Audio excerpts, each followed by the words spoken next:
दोस्तों, मेरे चैनल को जरूर सब्सक्राइब करें। आपका बहुत बहुत धन्यवाद।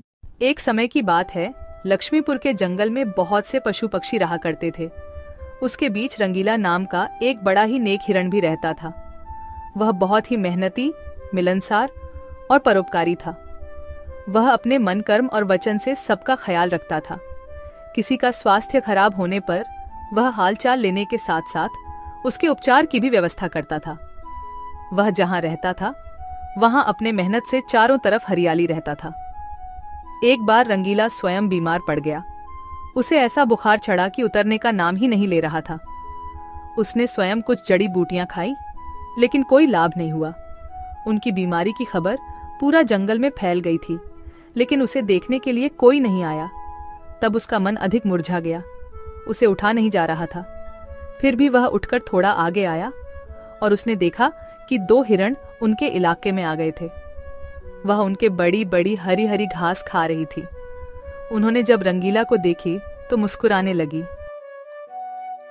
अरे रंगीला, कैसी है तुम्हारी तबीयत? हम लोग तो तुमसे ही मिलने आए हैं, तुम्हारा हालचाल जानने आए हैं। हाँ रंगीला, मैंने सुना तुम्हारी तबीयत बहुत खराब है, तो हमसे रहा नहीं गया, इसीलिए चले आए हैं। अब बताओ, कैसी तबीयत है तुम्हारी? तबीयत में कुछ सुधार नहीं आया है, अब कोई दूसरी दवा लेनी पड़ेगी। हाँ हाँ, अच्छी दवा लेना और अपनी ख्याल रखना। अब तुम आराम करो, हम चलते हैं। रंगीला मुड़कर अपनी घर के तरफ चला गया और इधर दोनों हिरण फिर से रंगीला के इलाके के हरे हरे घास खाने लगी।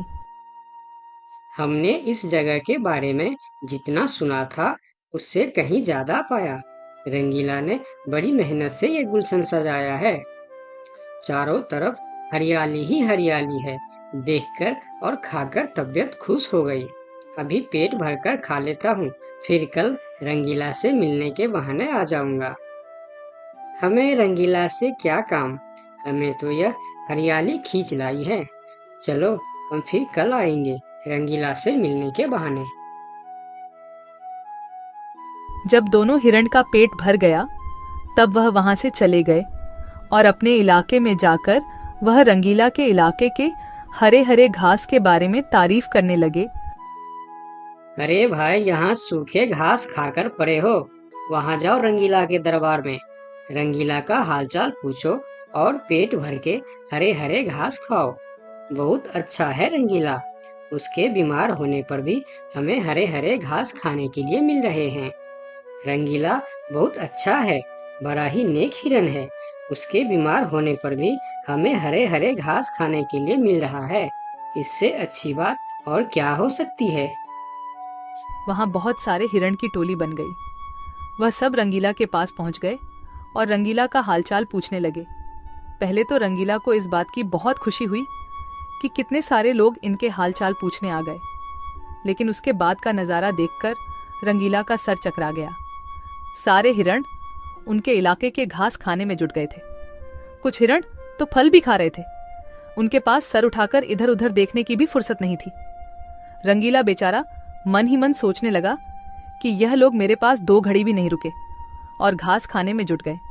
अगर यही हाल रहा तो मेरे इलाके के सभी घास खत्म हो जाएंगे, मेरे खाने के लिए भी कुछ नहीं बचेगा।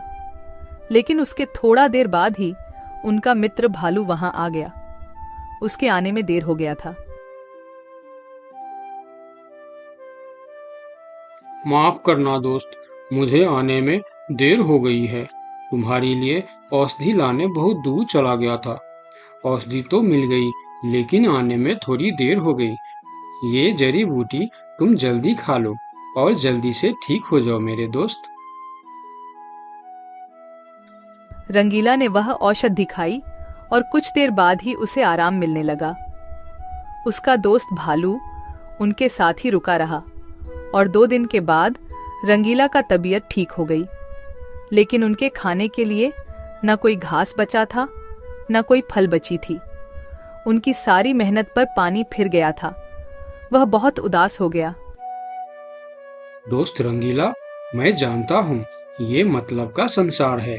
ज्यादातर यहाँ सब दोस्ती दिखावा का ही करते हैं।